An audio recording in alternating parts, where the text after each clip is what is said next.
Assalamualaikum warahmatullahi wabarakatuh. Selamat berjumpa kembali kawan pajak di Podmax Podcast Makassar Selatan.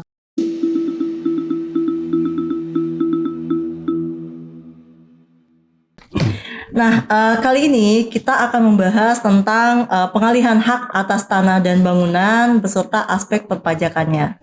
Nah, sebelum kita masuk ke temanya, perkenalkan, saya Triasmi Maya Irani selaku penyuluh pajak di KPP Pratama Makassar Selatan. Nah, kali ini saya yang akan memandu podcast kita kali ini sampai dengan selesai. Nah, di samping saya sudah ada dua orang pemateri kita. Nah, mereka juga merupakan penyuluh pajak di KPP Pratama Makassar Selatan. Di samping saya ada Kak Irma Puji Lestari, biasa dipanggil Kak Puji.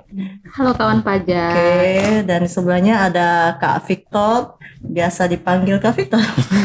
Halo kawan pajak. Oke, gimana kabarnya Kak Puji dan Kak Victor? Baik sekali. Jadi kali ini kita akan membahas tentang pengalihan hak atas tanah dan bangunan dan beserta aspek perpajakannya gitu ya Kak. Jadi kalau mau dibilang bahasa awamnya, pengalihan hak atas tanah dan bangunan itu kan sama seperti bisa dibilang jual beli rumah atau bangunan atau tanah itu yang dialihkan ya dari bisa saja dari pengalihannya itu bisa dari jual beli, terus bisa juga dari warisan atau bisa juga dari hibah, bisa juga dari lelang mungkin ya. Jadi bahasa awamnya ya seperti itulah pengalihannya itu ya.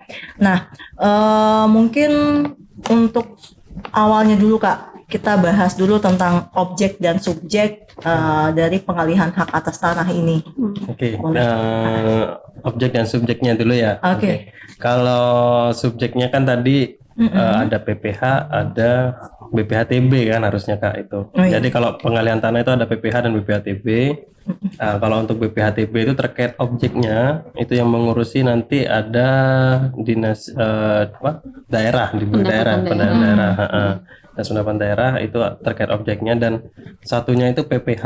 Nah, PPH itu berarti pajak penghasilan kan ke orangnya atau yang menerima penghasilan, badan atau orang pribadi, itu disebut subjeknya. Jadi subjeknya ini adalah penjualnya atau yang menerima penghasilan itu. Oh ya, jadi kalau objeknya itu adalah penghasilan yang diperoleh, terus kalau subjeknya itu adalah pelakunya ya, orang menerima. pribadi atau badan bisa saja badan. Yang penting ya yang melakukan transaksi lah ya, ini ya. Yang menerima uangnya lah. Yang menerimanya. Jadi ada dua aspek di sini ya untuk pajaknya, ada BPHTB dan ada PPH, ya. Nah, untuk BPHTB sendiri kan termasuk pajak daerah ya, masuk ke ranah daerah ya. Sementara yang kita akan bahas sekarang ini yang termasuk di pajak terpusat, yaitu PPH. Nah, untuk jadi untuk jenis pajaknya Kak, PPH itu kan ada berbagai macam nih. Nah, untuk pengalihan hak atas tanah dan bangunan itu masuk ke mana Kak? Ya, jadi untuk pengalihan hak atas tanah dan bangunannya itu adalah PPH final 4 ayat 2 dengan kode map 411128, KJS-nya 402. Oh, itu kalau mau bayarnya Kak ya, pakai yang itu ya. Jadi PPH final. Oh ya, masuknya ke PPH final gitu ya. 4 ayat 2. Nah, saat terhutangnya kapan Kak? Mulai saat terhutangnya ini. Saat terhutangnya itu harus dibedakan dulu dari transaksinya. Kalau misalnya dari instansi pemerintah itu paling lambatnya tanggal 15 setelah transaksi tersebut terjadi. Jadi tanggal 15 bulan berikutnya. Dan untuk itu untuk pembayarannya, dan untuk pelaporannya itu tanggal 20 bulan berikutnya. Itu tadi pembayarannya ya. Jadi maksudnya mungkin saat terhutangnya itu saat diterimanya gitu ya, saat terjadi transaksi, baik itu mau diterima sebagian atau seluruhnya gitu ya. Dan biasanya ada yang kredit juga, itu sudah saat terhutangnya. Saat terjadi akad. Oke. Nah, untuk PPH atas tanah dan bangunan sendiri, untuk tarifnya mungkin Kak boleh di spill tarif-tarifnya itu kenapa? Saya ini. Boleh, Oh, iya. Kak Victor boleh. Boleh, silahkan. Silakan. Jadi tarifnya itu ada 3 ya. Mm-mm. Ada 3. Yang pertama itu yang biasa, maksudnya biasa ini ya rumah-rumah biasa yang besar gitu ya. Mm-mm. Nggak besar juga, Iya. besar kecil sama aja. Iya. Pokoknya ada transaksi. Jadi yang pertama itu rumah-rumah yang tidak Selain rumah sederhana ya gitu ya. selain Selain rumah-rumah rumah sederhana, sederhana. selain rumah susun sederhana, dan yang SSSS itu kenanya 2,5%. Selain yang SSS, Selain yang itu ya. kan ada rumah yang sederhana sekali, sangat-sangat sederhana gitu. Yang sekarang mungkin subsidi ya namanya ya. Iya, betul. Sangat Lebih sederhana. orang lebih kenalnya subsidi. Oh iya, Nah, oke. kalau Selain rumah itu, kalau rumah yang subsidi itu tadi sederhana, rumah susun sederhana itu pengenaan tarifnya adalah 1%. Oke, kalau yang terakhir itu ada lagi yang tidak dikenakan atau PPh-nya itu 0%, itu kalau untuk kepentingan umum. Kepentingan umum, jadi yang biasanya beli kepentingan umum kan ada pihak pemerintah gitu kan, untuk bangun kayak misal sekolah, Sekolah, rumah sakit, taman bermain, iya, masjid, alun-alun. alun-alun. Oh, ya. Kalau di sini kan tidak ada alun-alun ya. Di tempat saya ada soalnya. Jadi ingat home base ya.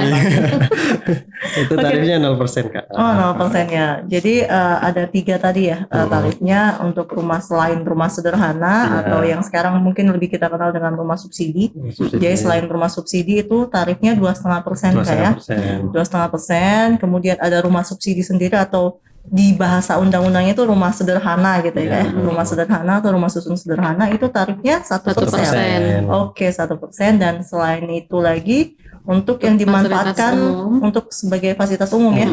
Fasilitas umum. Siapapun yang akan mempergunakan sebagai fasilitas umum itu Iya. kenanya 0%. Tergantung pembelinya juga sih nanti. Tergantung pembelinya. Pembelinya kan di sini disebutkan ada pemerintah, ada BUMN, BUMD, itu pasti 0%. Jadi kita melihat juga pembelinya. Pembelinya, siapa kalau ya. pembelinya orang pribadi dia bikin masjid sih harusnya kena juga sih. harusnya. Jadi ini berarti yang 0% itu khusus bagi pembeli Iya, yang pihak- berasal dari pemerintah.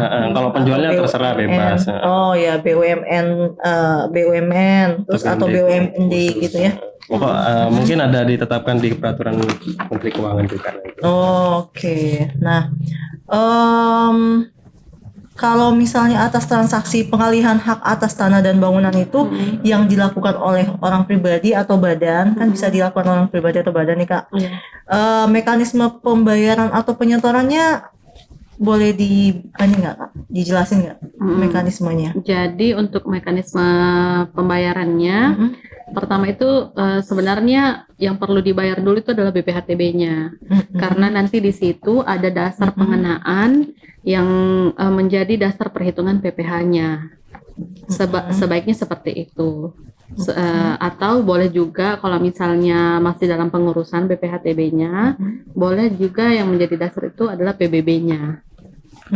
SPPT-nya, surat pajak terhutangnya itu kan ada juga di situ nilai wajarnya atau nilai transaksinya atau nilai pasarnya. Nanti dari situ kemudian kita buatkan billing. Kita buatkan billing dengan memasukkan NPWP si penjual. Karena si penjualnya yang menerima penghasilan. Nilainya itu, tarifnya itu sendiri 2,5% dari nilai transaksinya atau nilai harga pasarnya yang mana lebih tinggi. Iya. Gitu ya. Jadi kalau masalah dasar pengenaan pajaknya itu kita lihat dari BPHTB dulu. Iya. Misalnya nggak ada BPHTB bisa dari SPPT-nya. SPPT-nya itu ya. SPPT PBB-nya. Karena di BPHTB kan ada nilai pasarnya ya. Jadi siapa tahu belinya sudah lama tapi baru ngurus BPHTB sekarang ya. Berarti ini ngikutin harga pasar yang sekarang gitu. Nah itu Kak, Ya. kan sering kejadian tuh orang udah beli rumah udah jauh banget tahun-tahun lalu tuh. Baru dia mau ngurus balik namanya itu sekarang nih. Jadi dia ngikut ke aturan yang sekarang atau aturan pada masa dia melakukan transaksi jual beli? Sebenarnya kalau mau dilihat kewajarannya, sebenarnya ini mungkin kan agak tidak adil juga ya kalau dia membayar pajak lebih besar daripada harga pada saat dia beli gitu. Itu kan mungkin saja terjadi. Ya, kalau dia anggap harga wajarnya sekarang itu berbeda dengan harga pada saat dia beli pertama. Nah, pilihannya itu ada kalau nggak salah tahun berapa ya? 2000 PP 34 tahun 2016. 2016 ya. Jadi untuk transaksi di bawah 2016 itu boleh menggunakan harga pada saat pembelian asal menggunakan tarif yang baru, tarif yang lama 5%. Oh. Dari segi tarif memang ada perbedaan, tapi dasar pengalinya ini lebih kecil. Nah, itu menurut saya lebih wajar karena dia belinya berapa, pajaknya berapa gitu. Kalau dia pakai tarif 2,5% berarti melihat harga transaksi sekarang, harga pasar sekarang gitu, dan tentu pasti lebih besar. Jadi nggak boleh setengah-setengah gitu ya Iya. Kak. Maunya pakai tarif lama, Tarif baru tapi transaksi lama. nilainya nilai yang lama gitu. Nah itu. Jadi kalau sekali mau pakai nilai transaksi pada masa itu, pada masa yang lalu pada itu, saat transaksi. tarifnya pun menggunakan tarif pada iya, masa betul, itu gitu ya Kak ya. Kalau mau pakai tarif yang sekarang karena memang lebih ringan menjadi 2,5%, lihat itu harga transaksi tetap yang- harus melihat harga harga pasar pada saat yang ini ya. sekarang, Oh iya, oke. Nah, gini Kak, kan ada kita melakukan transaksi kepada pihak pembeli selain pemerintah atau kepada pihak pembeli selaku pemerintah. Itu ada perbedaannya nggak? Kalau perbedaannya ya mungkin kayak tadi itu ya, tadi kayak setorannya tadi disinggung sedikit sama Kak Puji. Jadi kalau orang pribadi itu yang jual kan laporannya. Jadi laporan pajaknya itu masuknya di SPT tahunan, bayarnya sama, bayarnya tetap bikin billing, bayarnya di bank atau kantor pos ya. Iya, betul. Kalau yang instansi pemerintah itu kan ada batas waktu pembayarannya. Batas waktu pembayarannya itu tanggal 15 bulan berikutnya. Oh, jadi bedanya di situ Kak ya ini ya. Ya, sama nanti harus lapor juga yang unifikasi. Di Ebuport Unifikasi. Betul. Ya. Yang lapor nanti siapa Kak? Penjualnya apa pembelinya Kak? Ya kalau instansi pemerintah kan biasanya pembelinya sih. Oh, pembelinya. Oke. Kalau selain instansi pemerintah? Dilapor di Kalau selain instansi pemerintah kayak misal developer itu dia laporannya ya developernya berarti penjualnya karena bedanya kan biasanya kalau developer kan dia menjual ke orang-orang dan emang usahanya itu aja. Benar-benar. Jadi nah kalau masalah pembayarannya Kak, kan ini kita sering dengar pembayaran itu masih ada yang berpendapat kalau pembayaran itu dilakukan di kantor pajak Kak.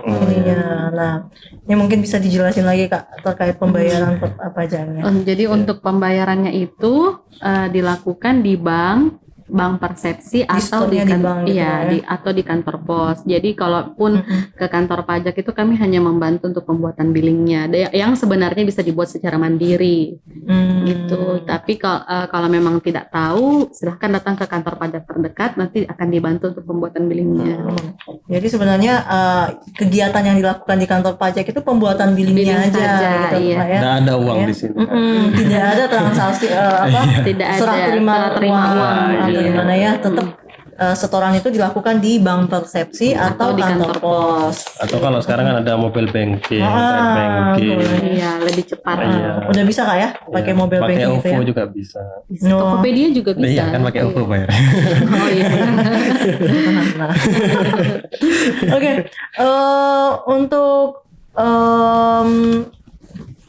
ini kan tadi kita berbicara tentang kalau transaksi jual beli nih Kak. Jadi sementara transaksi pengalihan hak atas tanah itu bisa juga dari waris, bisa juga dari hibah. Boleh dijelaskan nggak Kak? Kalau syarat mungkin diwaris atau hibah itu seperti apa? Waris dulu aja ya. Ya boleh, waris dulu aja mungkin. Jadi waris itu syarat yang pertama adalah meninggal dulu. Ya kan, memang warisan. Ya itu perbedaan antara hibah dan waris kan. Kalau hibah masih hidup. Masih Diserahkan hidup. pada saat masih hidup. Kalau waris itu rata-rata kalau emang tidak ada tidak ada kesepakatan, mungkin tidak ada pernyataan yang ini diwariskan untuk satu orang, berarti kan biasanya dibagi rata ke anak-anaknya Dan istrinya dan istrinya. ataupun suaminya. Ya, kalau hibah itu bedanya tadi ya belum meninggal gitu loh. Dan Belum menunjuk menikah. satu orang biasanya. Bisa menunjuk satu orang, Atau bisa bareng-bareng itu bisa. Cuma kadang itu yang sering terjadi, dia hibahkan ternyata si orang tuanya ini hanya memiliki seperberapa bagiannya gitu. Berarti yang dihibahkan hanya misal sepertiga ya, berarti sepertiga bagian yang dihibahkan.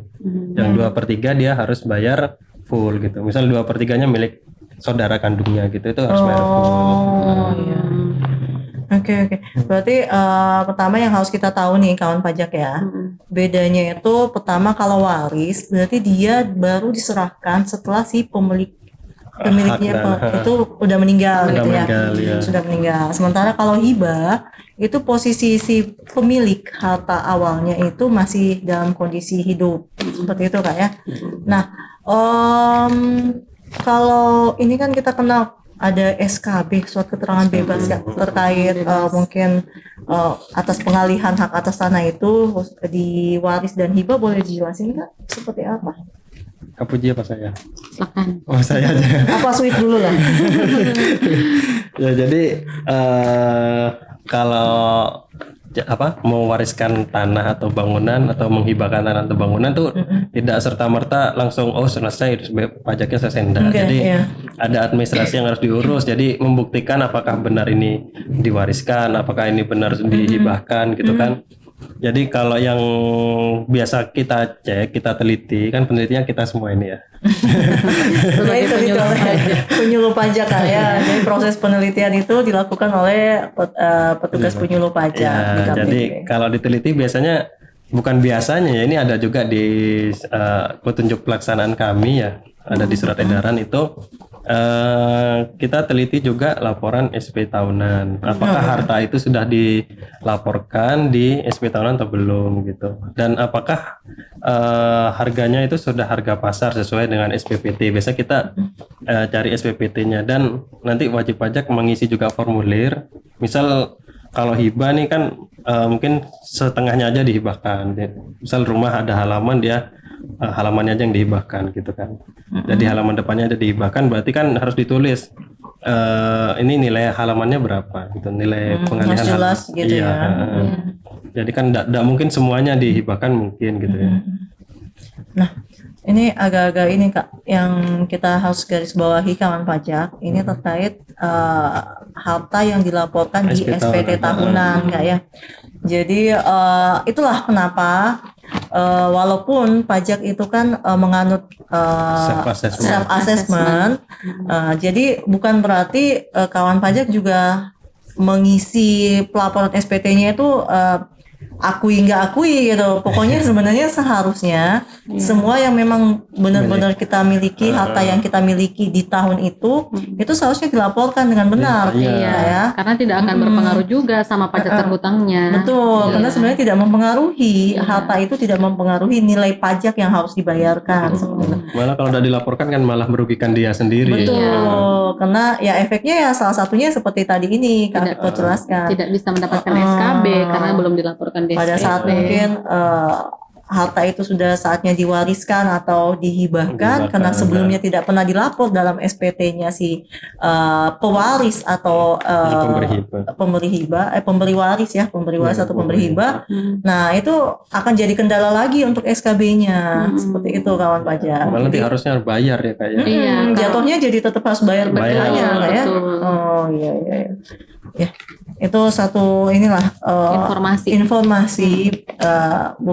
bahwa mengisi SPT tahunan itu sebenarnya semuanya semuanya itu ada sebab akibatnya. Seperti itu ya.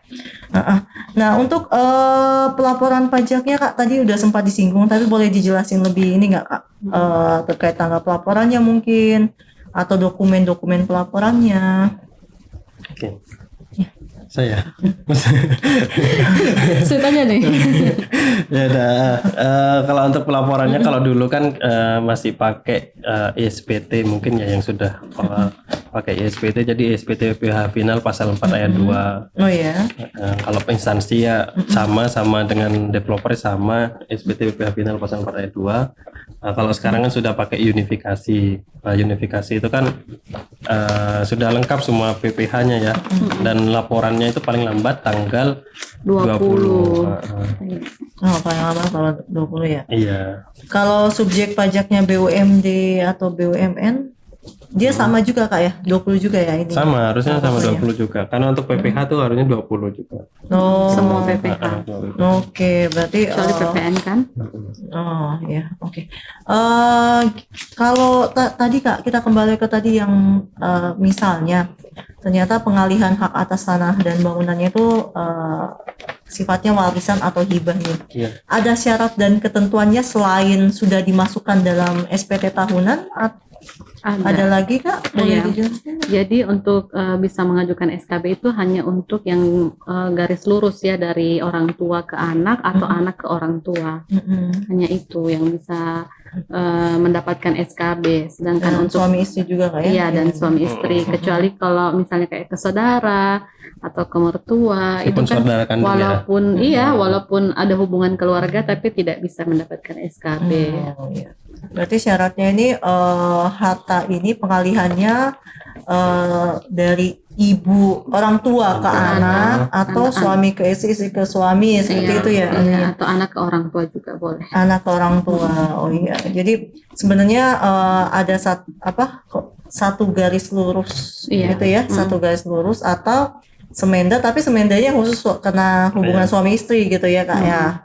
Oh ya, jadi untuk yang misalnya saudara itu tetap berlaku seperti Biasa, tetap biasa terhutang gitu ya. PPh. Oh, sama Iya. Karena seperti garisnya menyamping. karena menyamping gitu ya. Agak Bukan garis lurus lagi dia jatuhnya, jadi menyamping dia. Menyamping. Oh iya, oke. Jadi tetap jadi kawan pajak, walaupun kita pengalihannya itu dilakukan mungkin sesama saudara, Iya. tetapi kena di aturannya sendiri mengatur bahwa memang hanya satu derajat garis lurus itu. Nah, makanya walau ke saudara itu tetap dikenakan PPh, tidak bisa kita ini kan untuk SKB Kak ya. Nah, terakhir Kak, untuk pengecualian mungkin. Jadi ada beberapa hal-hal yang dikecualikan dari penggunaan ini pengalihan hak atas tanah dan bangunan ini, boleh dibantu? Iya, jadi salah satunya tadi yang pengecualian itu adalah waris dan hibah itu salah dua ya, bukan salah satu. Salah juga ya. udah dari tadi kayaknya salah satu. Salah satu dapat 9 Kak ya. Itu termasuk pengecualian. Sebenarnya kalau di SE-nya itu ada tiga, Jadi Oh iya. waris, hibah tuh macam-macam Kak. Jadi kayak misal hibah pemberian untuk ke kayak ke keagamaan, kepentingan umum iya, itu benar. Oke. itu Oh, juga iya, pakai iya, iya. SKB. Kalau tadi kan 0% karena pemerintah yang beli toh. Nah, kalau ini emang digunakan untuk kepentingan umum, hal yang ramai gitu. Misalnya di tanahnya diwakafkan Iya. untuk jadi masjid. Kalau misalnya. bikin masjidnya atau musolanya di dalam rumah tetap kena pajak sih. Iya, maksudnya untuk kepentingan umum tadi. Sama ada lagi yang satunya itu kalau misal harga tanahnya, nilai perolehan hak atas tanah dan bangunannya itu di bawah 60 juta. Oke. Nilai transaksinya ya. Ya, transaksinya di bawah Ya, 60 di bawah juta. 60 juta. Jadi kalau misal rumahnya kecil-kecil, harganya di bawah 60 juta. Itu tidak terhutang PPh. Kalau di Makassar tuh mana 60 juta? Ada nggak ya? Jadi ini Kak, kan ada satu yang tadi sampaikan tuh penghasilan di bawah PTKP gitu ya. Nah, ada beberapa Kak memang mungkin di luar sana kawan pajak yang menganggap dipikirnya itu kena penghasilannya dia sebulannya di bawah setahunnya di bawah 60 juta, makanya transaksi apapun itu dia dikecualikan. Dipikirnya ini masuk dalam klausul ini Kak. Padahal sebenarnya di bawah 60 juta itu adalah penghasilan atas transaksi ini ya, transaksi pengalihan hak atas tanah dan bangunannya.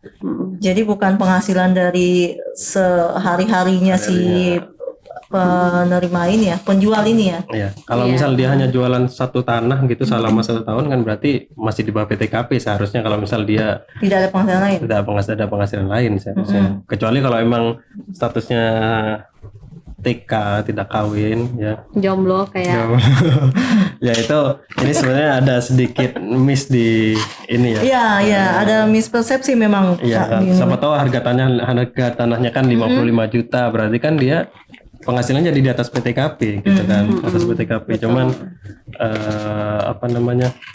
Cuman tetap tidak dikenakan pajak kok, karena di aturannya tetap di bawah 60 juta. Gitu. Terus kalau misalnya ini Kak, jadi misalnya nih, saya beli sebuah rumah, tapi di aktenya itu sudah bukan akte, namanya tuh bukan si penjual yang langsung ke saya, Pak Kak. Jadi ceritanya ini sebenarnya si penjual sudah membeli dari si pemilik awal, kemudian dialihkan lagi ke saya, Kak. Nah, itu seperti apa Kak, kasusnya? Jadi kemarin juga sempat ada kasus seperti itu kan, ini ya Beli ternyata sendiri. enggak, jadi udah 2 kali transaksi. dua kali transaksi Kak. Ini curhat ya. Jadi seperti itu. Jadi atas nama di sertifikatnya tuh belum atas namanya belum dibalik penjual nama saya, iya. penjual setelah kakak itu. Nah ternyata kasusnya itu dari pihak BPN ada kasih catatan bahwa pengalihan yang pertama harus diselesaikan dulu Diselesaikan Kak. dulu. Nah itu seperti apa sih Kak sebenarnya ininya? Ya kalau untuk kayak gitu kan anggapannya sudah ada ketemu mungkin penjualnya ya, tapi kan pasti pembelinya yang kedua ini kan berarti pembeli ketiga ya. Pembeli ketiga. Kedatangannya tiga. Pembeli kedua kan pasti harusnya menyimpan identitas penjualnya. Identitas penjualnya pasti ada perjanjiannya di situ atau ada akte jual belinya di situ. Ada KTP-nya. Jadi nanti kita lihat saja apa namanya nicknya, nanti kita cek apakah ada NPWP atau tidak. Kalau emang tidak ada NPWP nanti kita buatkan billing 00 tadi. Tapi nanti yang mengurus administrasinya boleh nanti mungkin ke bagian notaris, dibuatkan kuasa menjual. Gitu. Iya, saya nambahin ya Kak soal itu tadi, soal untuk pembayarannya tadi. Jadi kan ceritanya ini kalau PPH itu dia kan melihat subjeknya. Kemudian kalau BPHTB itu validasi itu nanti misalnya setelah ini semua selesai kan perlu divalidasi untuk proses balik nama. Iya. Nah, untuk validasi sendiri itu kan melihat objeknya. Nah, bagaimana dengan wajib pajak yang tidak memiliki NPWP? Apakah tidak bayar pajak atau bagaimana? Nah, untuk wajib pajak yang tidak memiliki NPWP itu tetap menyetorkan PPh-nya dengan menggunakan NPWP 000000000 kode KTP. Namanya berapa Kak? Namanya berapa? 9 kali ya? Iya, 9 ya benar, 9 kode KPP Nol lagi. tempat wajib pajak itu terdaftar nih, misalnya penjualnya ini nih tinggal di Manggala di Oke. wilayah kerja kita. Artinya kan NPWP-nya itu harusnya pakai 85. Berarti nanti NPWP-nya itu tadi 000 itu, kemudian kode KPP-nya 805, kemudian 000 lagi. Tapi untuk namanya tetap diisi nama penjualnya. Oh. Iya, tetap diisi nama penjualnya, alamat penjualnya begitu. Untuk kemudian untuk validasinya nanti kita melihat tanahnya lagi nih, karena belum tentu tanah dan alamat si penjualnya itu sama. Bisa jadi misalnya tanahnya di Goa apa di di Tamalan Rea misalnya, itu kan pakai KPP yang lain ya. Jadi validasinya mengikuti di mana posisi tanah itu berada. Kalau misalnya di Tamalan Rea berarti di KPP Makassar Utara. Kalau yang di Goa berarti di Bantaeng. Oke, berarti kalau dari sini kita bisa ngambil kesimpulan setelah dilakukan pembayaran, pembayaran itu pun bukan berarti kalau tidak ber-NPWP lantas tidak membayar pajak, Iya, Kak, ya. betul. Tetap kita dibuat billingnya berdasarkan kecamatan tempat si Si WP-nya wajib pajak ini ya, iya, sesuai si dengan KTP lah ya. penjualnya ini, iya. Terus setelah itu dilakukanlah validasi. Nah, validasi dilakukan di KPP tempat objek Objeknya jual berada. belinya itu berada, Iya. gitu Kak ya. Dan kalau misalnya bingung nih penjualnya ini ada NPWP-nya atau tidak, boleh ke kantor pajak terdekat dengan membawa identitas penjual. Nanti kami bantu cekkan Nah. apakah ada NPWP-nya atau tidak. Betul Kak. Jadi beberapa kali kita mendapatkan dari kawan pajak nih ya. Jadi awalnya dia langsung karena mungkin tidak menganggap ini tidak ada Nggak ada NPWP-nya nih, NPWP, tanpa iya. NPWP, langsung aja langsung buat billing 0009 kali, terus kode KPP 000. Iya. Nah, pas waktu mau divalidasi, ternyata diketahui bahwa si penjual itu sudah mempunyai Iya, NPWP. iya. Akhirnya kerja 2 kali. Iya, jadi Di harus PBK lagi. dipindah bukukan. Iya, jadi kalau kesalahan identitas atau pada saat pembuatan billing lupa memasukkan NOP, nomor objek pajak, itu juga harus dilakukan pemindah Pemindah bukuan. bukuan, Iya. gitu, Kak, ya. Oh iya Kak, terkait validasi nih. Jadi kan kawan pajak bisa melakukan validasi secara mandiri gitu ya. Yang sekarang sudah difasilitasi dengan IPHTB. Boleh dibantu dijelasin nggak Pak, fungsi dan IPHTB itu? Ya, jadi untuk EPHTB itu solusi baru ya buat wajib pajak yang ingin validasi cepat tanpa harus menunggu 3 hari kerja kan prosesnya validasi betul. offline. Kalau yang manual gitu ya? Manual itu 3 hari kerja. Jadi kalau yang pingin validasi mungkin lagi liburan nih ya, lagi liburan ke luar negeri gitu kan. Liburan ke luar negeri kan nggak mungkin dia kirim pos dari luar negeri ke sini. Jadi dia bisa validasi secara online dan langsung jadi hari itu juga gitu. Dan kalau untuk yang menggunakan jasa notaris, jadi tidak perlu nunggu lama-lama lagi gitu loh. Notarisnya juga bisa memvalidasikan pengguna jasa dia gitu loh. Jadi EPHTB itu bisa diakses oleh kawan pajak, tapi yang sudah ber-NPWP Sudah punya pastinya. NPWP Iya. dan sudah aktivasi Sudah EVIN. aktivasi EVIN. EVIN. Intinya punya akun lah, akun DJP online. Iya. Tapi akun DJP online si penjual, Oke. iya, atau notaris. Iya, untuk mungkin beberapa wajib pajak itu kan ada yang belum pernah untuk mengakses IPPHTB tadi. Itu silakan dibuka DJP online-nya, kemudian untuk memunculkan icon IPHTB-nya itu dengan cara masuk ke menu layanan, kemudian pilih aktivasi feature, kemudian dicentang untuk IPHTB-nya. Nanti akan muncul ikonnya di luar, di dekat e-filing, e-form, atau e-billing. Nah, itu terus kemudian diklik dan diisi data-datanya sesuai dengan yang diminta dari aplikasi tersebut. Nah, nanti setelah itu sudah bisa cetak langsung hasil validasinya yang berbarcode. Jadi kawan pajak, karena sekarang kita memang sebagian layanan dialihkan ke online kayak layanan online. Selain untuk memudahkan wajib pajak sendiri, tentu saja itu akan menghemat banyak waktu kayak kertas, waktu dan lain-lain. Iya benar. Karena dibandingkan harus ke kantor pajak lagi biaya. dan menunggu prosesnya tidak langsung selesai kan kalau Nulis secara lagi tanda tangan, fotokopi. Transportasi lagi dari rumah ke panjang kantor ya urusannya pajak. nih. Banyak nih ya harus. Banyak. Oke. Bisa dipersingkat. Nah itulah fungsi kenapa DJP mengambil langkah beberapa layanan memang mulai diarahkan ke online. Nah itu juga salah satunya kawan pajak pentingnya kenapa kita perlu mengaktifasi EVIN ya. Iya, betul. Selain SPT tahunan bisa kita laporkan secara online juga melalui akun DJP online. Betul. Ada banyak layanan-layanan yang bisa kawan pajak akses hanya dengan melalui DJP online itu ya, kayak salah satunya ya IPHTB ini. Iya. Terus kalau misalnya IPHTB juga mungkin dimiliki ada akun untuk yang notaris ya kayak Notaris tadi ya. ya. Kalau- Cuma harus sama registrasi juga. Nanti dicek nicknya apakah KLU-nya sudah benar atau tidak. Iya, KL-nya harus notaris. Oke.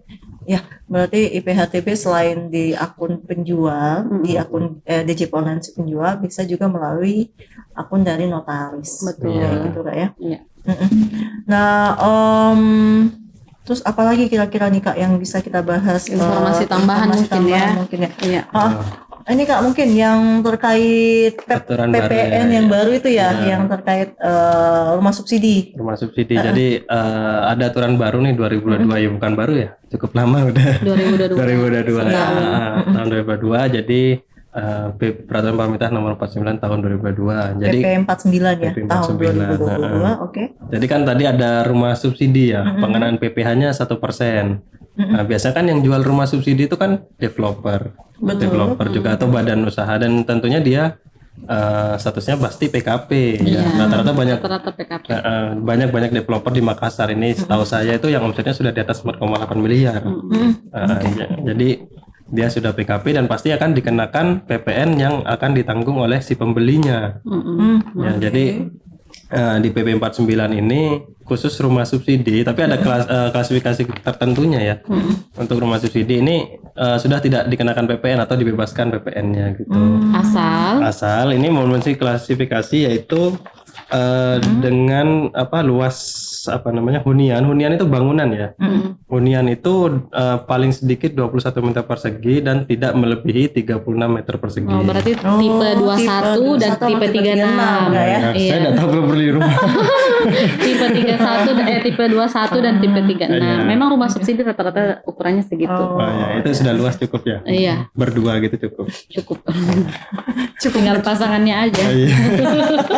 Itu kalau kamu. Oke, syarat selanjutnya Kak, ada lagi? Ya, syarat selanjutnya adalah merupakan unit hunian pertama yang dimiliki. Tapi rata-rata subsidi kan untuk satu orang itu kan satu, dan mungkin satu orang memiliki 2 rumah subsidi. Saya kan juga mungkin. beberapa kali diceritakan sama wajib pajak itu yang mengambil NPWP untuk mengambil mengambil rumah subsidi itu rata-rata alasan syarat untuk bisa mengambil rumah subsidi itu adalah rumah pertama. Rumah pertama. Iya, Ya. beberapa bank dan developer juga mensyaratkan yang sama. Oke, mungkin karena namanya aja subsidi gitu Iya, ya. biar merata gitu maksudnya, nggak double-double. Kalau secara finansial mampu membeli 2 atau 3, kenapa enggak? Kenapa nggak rumah konvensional Iya, aja? Kenapa betul. harus subsidi? Itulah maksud pemerintah itu sangat jelas sebenarnya kawan pajak. Setiap ada aturan-aturan tertentu itu memang ada latar belakang yang tentunya mendasari kenapa harus diputuskan seperti itu. Sudah dipertimbangkan.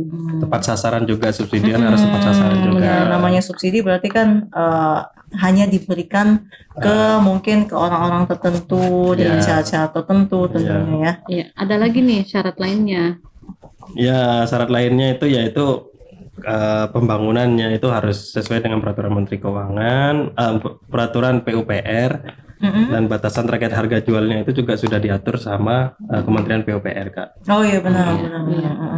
Itulah kenapa rumah subsidi itu kayak satu harga Kak ya semuanya. Iya, rata-rata sama. Rata-rata sama di satu daerah itu, misalnya yang sekarang banyak itu kan mungkin di Kabupaten Goa ya. Iya, Kabupaten Goa untuk Sulawesi Selatan ya. Kak Victor mau pilih wilayah mana? Saya di Sudiang aja. Oke. Yang penting jangan diantang. Oke. Berarti itu tambahannya Kak, atau ada lagi syarat berikutnya? Sudah cukup 4 syaratnya. Sebenarnya kalau kita melihat PP 49 tuh banyak sekali. Cuma kan kita sekarang lagi fokusnya ke yang ada kaitannya dengan pengalihan hak atas atas tanah dan bangunan. Oke. Ya, kalau baca itu sekitar 100 lembaran lebih. Nanti nggak cukup nih durasinya. Bisa 2 hari 2 malam gitu. Podcast. Oke, mungkin kawan pajak sudah mendapatkan banyak informasi dari beberapa menit kita bersama di podcast kali ini. Itu juga merupakan harapan dari kita. Setidaknya apa yang kami lakukan hari ini, podcast kita kali ini itu memberikan manfaat atau tambahan pengetahuan bagi kawan pajak. Mungkin ada yang mau disampaikan untuk sebagai salam perpisahan kita kali ini Kak Victor, Kak Puji. Jangan lupa like, komen, dan subscribe. Di-share juga ya biar Terima kasih sudah menyampaikan. biar semakin banyak wajib pajak yang paham tentang pajak. Oke. Mungkin kalau dari saya itu kalau mungkin ada yang mau rekomendasi topik apa lagi Iya, yang akan boleh. kita bahas Boleh itu komen. boleh komen atau nanti chat Di ke bawah. kami aja, nggak apa-apa.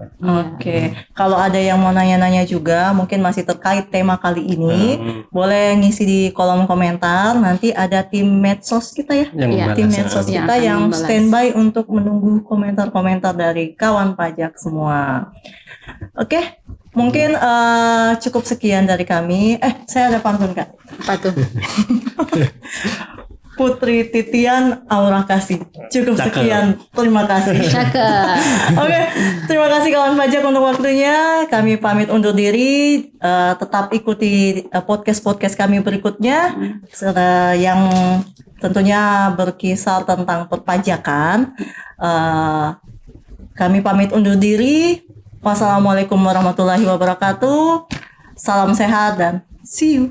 Bye bye kawan pajak.